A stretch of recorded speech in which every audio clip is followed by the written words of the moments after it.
Okay, welcome again to this second part of the reading for the B1 preliminary English test for Cambridge. In the last video, I'll just skip up here. We did questions, well, we did the reading part. We did part 1, we did part 2, and we did part 3. So today we're going to be doing 4, 5, and 6.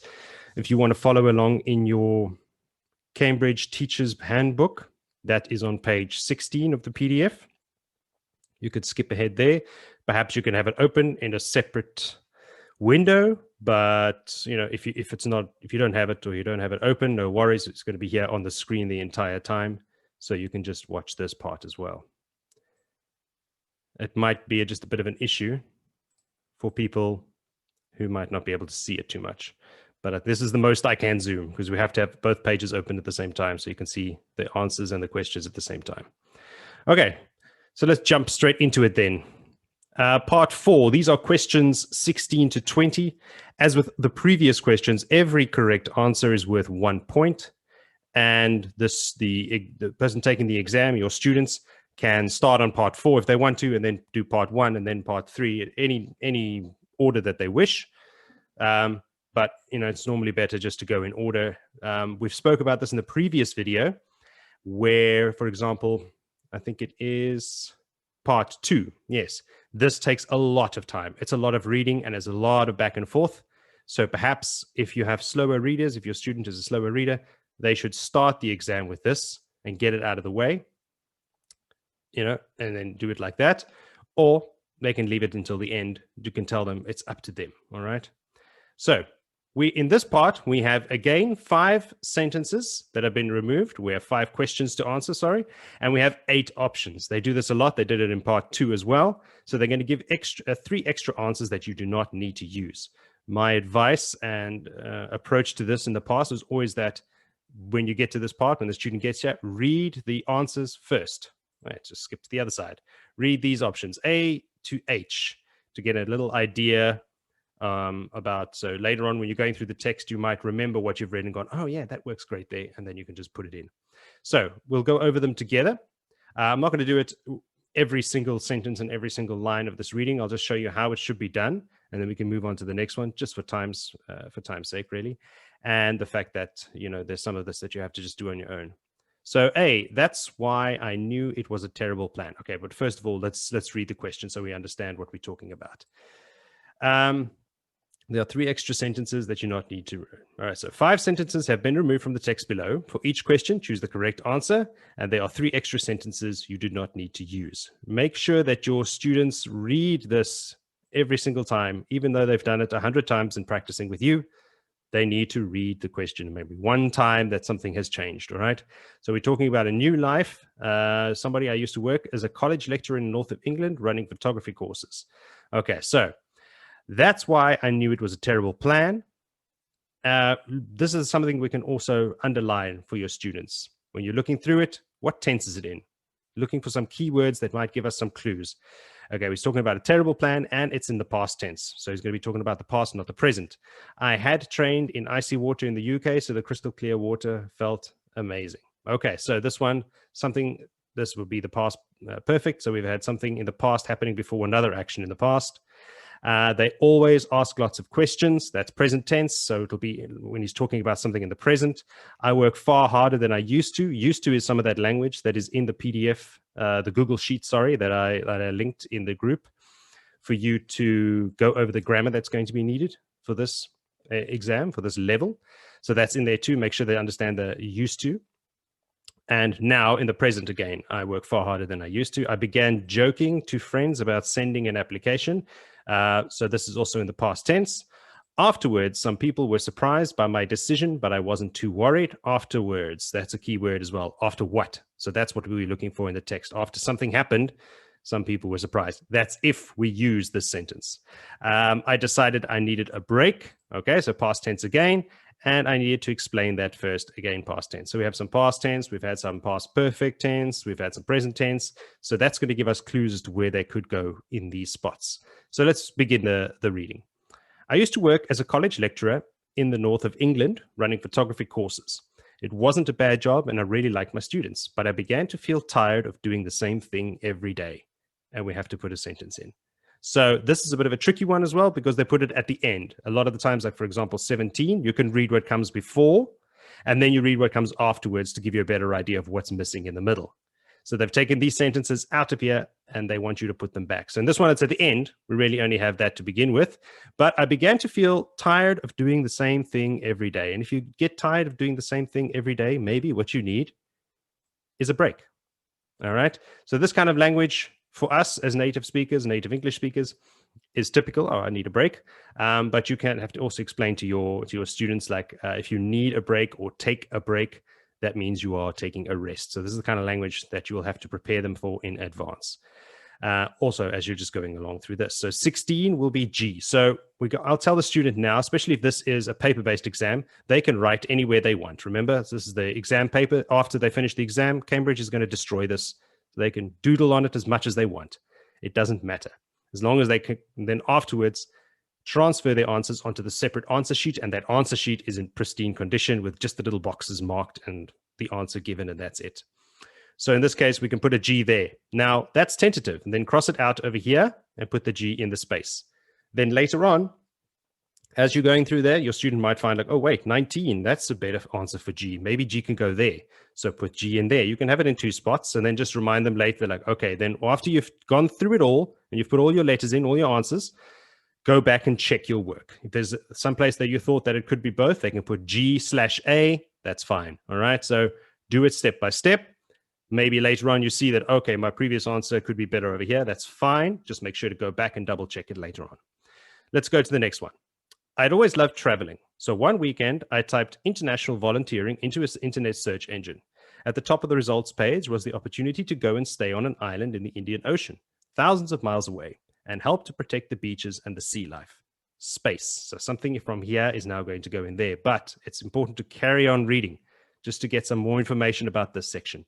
I had some diving experience, and the more I talked about it, the more I wanted to do it. So for 17, in this case, we've looked through all of these before. So he's on he was top results page. He saw an opportunity. He was on the internet to protect the beaches. I had some diving experience, and the more I talked about it, so he was talking about it, the more he wanted to do it. The answer is E. All right. I began joking to friends about sending in an application. So he saw an opportunity. He began joking with friends about sending in an application because he had some diving experience. But the more he talked about it and joked about it, the more he wanted to do it. All right. So this is stuff as well. We're just going to have to practice and practice and practice and see what the context was and how it was taken out. Okay. So let's jump to the next one. So I contacted the organization. All right. So he wanted to send in an application. He did so. So he contacted the organization. 1 week later, they offered to send me to the island, and I accepted. Space. After all, the volunteer job was only for 2 months during the summer holidays. I thought after I'd finished it, I'd come home. So after all, the volunteer job was only for 2 months. That sounds like it's important. All right. So for the answer for 18, F. Afterwards, some people were surprised by my decision, but I wasn't too worried. Why wasn't he too worried? Because after all, the volunteer job was only for 2 months during the summer holidays. He wasn't committing to something long term. Okay, so 1 week later, they offered to send me to the island, and I accepted. Afterwards, after accepting, the same people were surprised by my decision, but I wasn't. Okay, so we have the afterwards. That's referring to after he accepted, and he wasn't too worried. Why? Because it was only for 2 months during the summer holidays. So there's clues everywhere, and it's very important to read what comes after the space as well as what becomes before the space. Okay, just to go through these last two relatively quickly. As soon as I got to the island, I was sure I'd done the right thing. My first dive was incredible. Why was his first dive incredible? All right. I think this one speaks for itself. I had trained in icy water in the UK, so the crystal clear warm water felt amazing. That's why it was incredible. We have amazing, incredible. All right. I felt so lucky to be able to experience that every day. To experience what every day? The crystal clear warm water. Okay, so there's a clue after that and a clue before that. His first dive was incredible, amazing. So there's lots of that around. And then we can carry on here, blah, blah, blah, blah, blah. I don't want to this, I don't want to treat you as if you are a student, but just to show you exactly how to pick out the information. My desk is a picnic table 10 meters from the beach on the island. Of course, not everything about my new life is perfect. However, I can't imagine going back to my old life. Something is not perfect. What could it be that is not perfect? Okay. But whatever it is, however, I can't imagine going back. So it's not too much of an issue for him.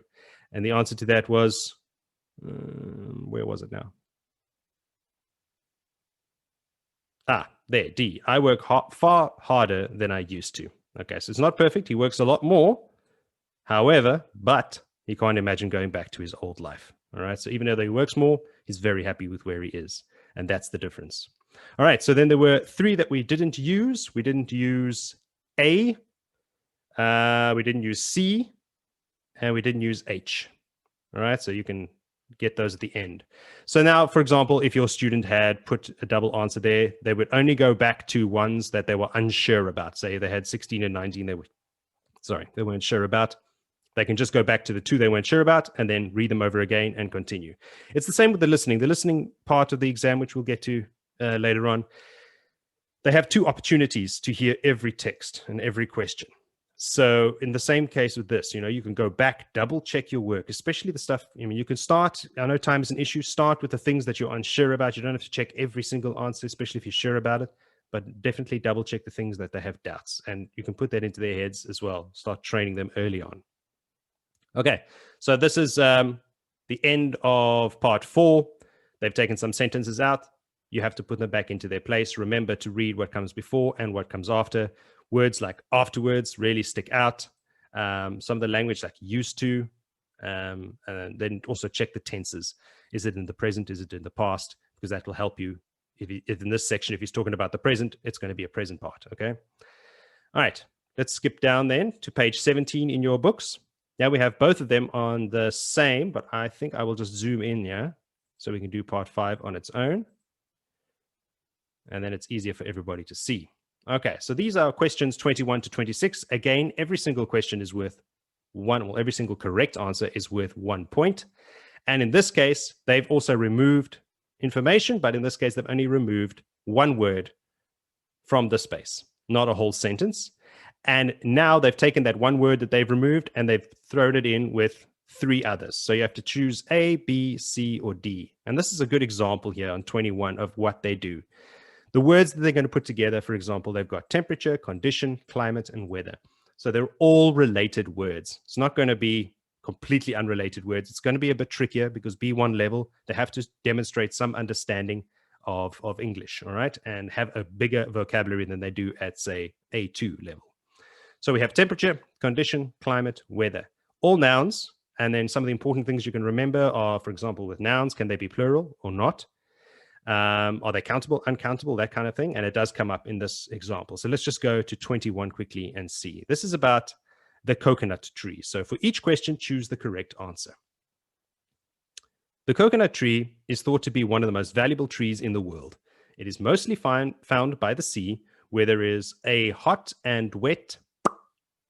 Okay, a hot and wet what? Temperature, condition, climate, weather. I know from my Spanish students a lot, they love the word weather. They just throw it in everywhere.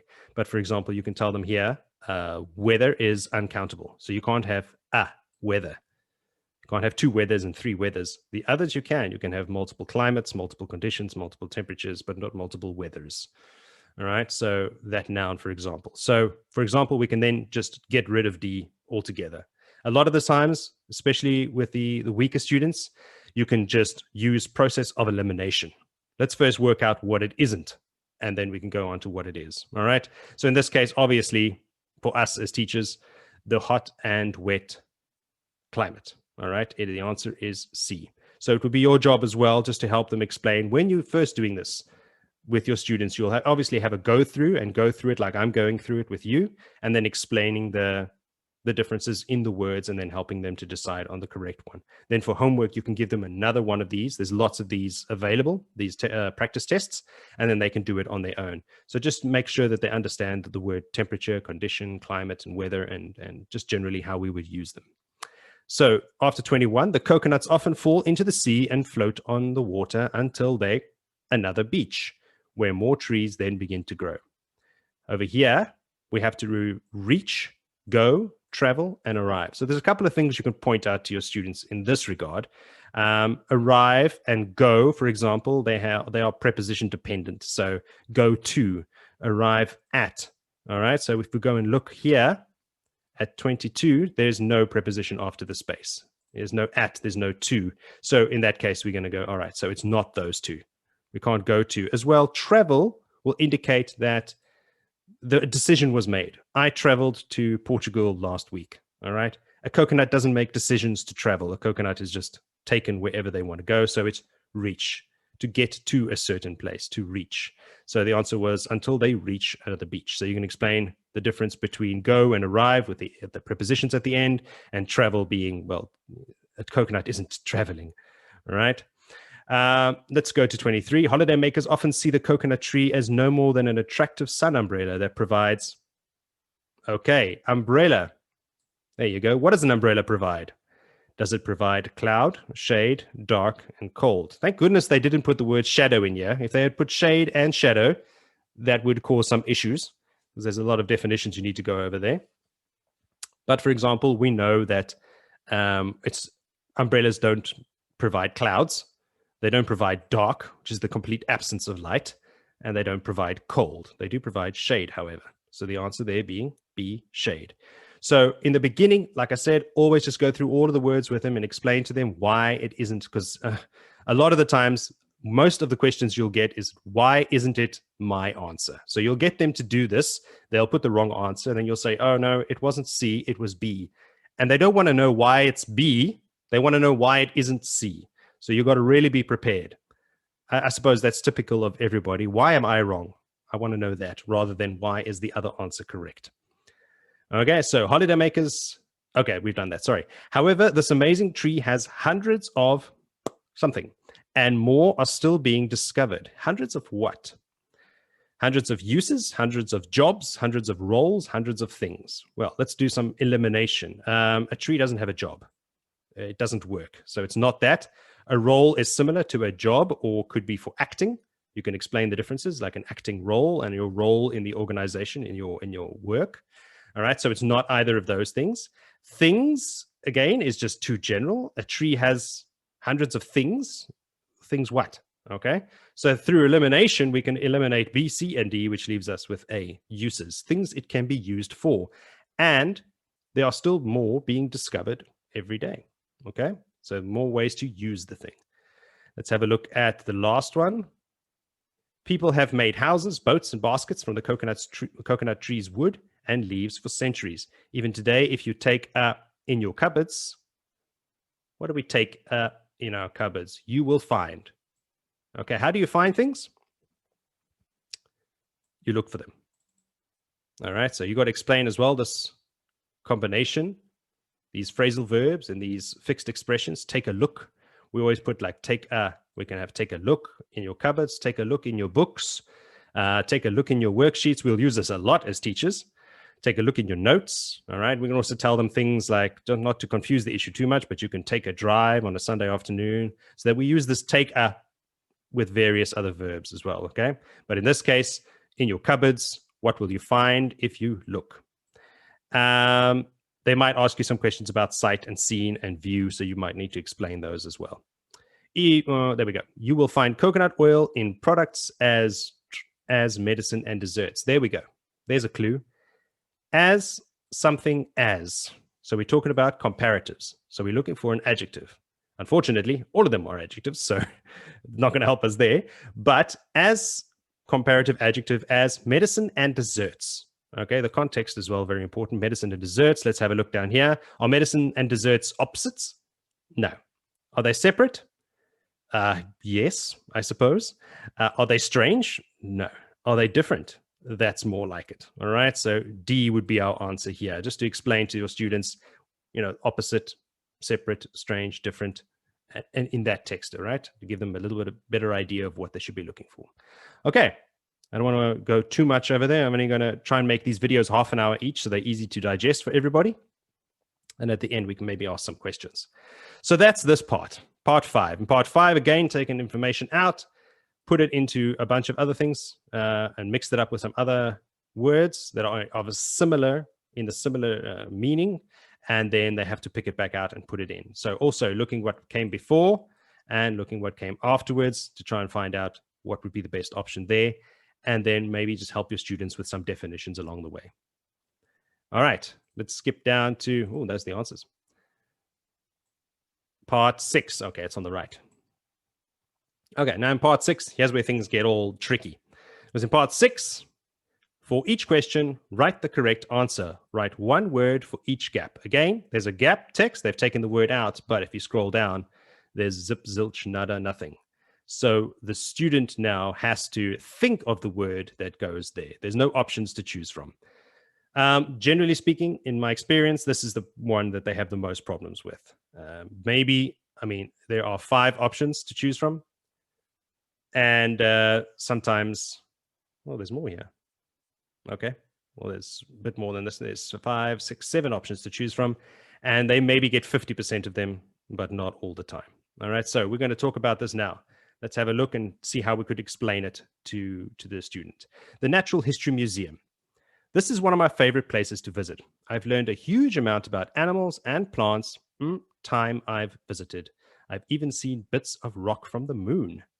So this person has learned a huge amount about animals and plants time I've visited. So with time, we generally use every time. You can say each time. And if we look at the answers,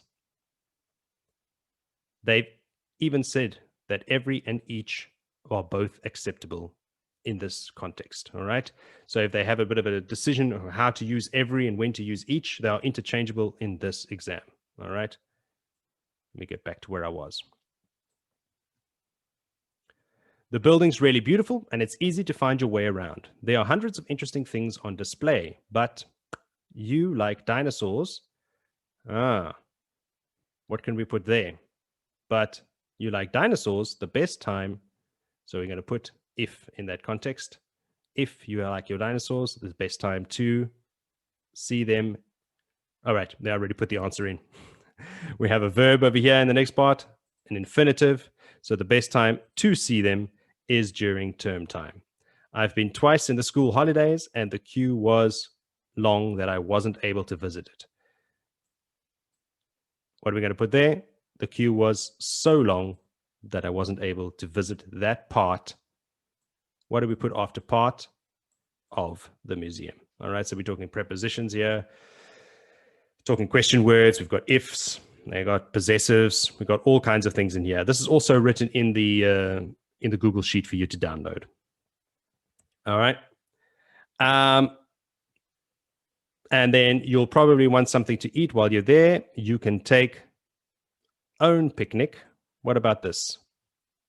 You can take picnic. In this case, the reflexive and the possessive in this case, sorry. Your own picnic, their own picnic, my own picnic, and eat in the museum garden or try 1 or 2 of the museum cafes.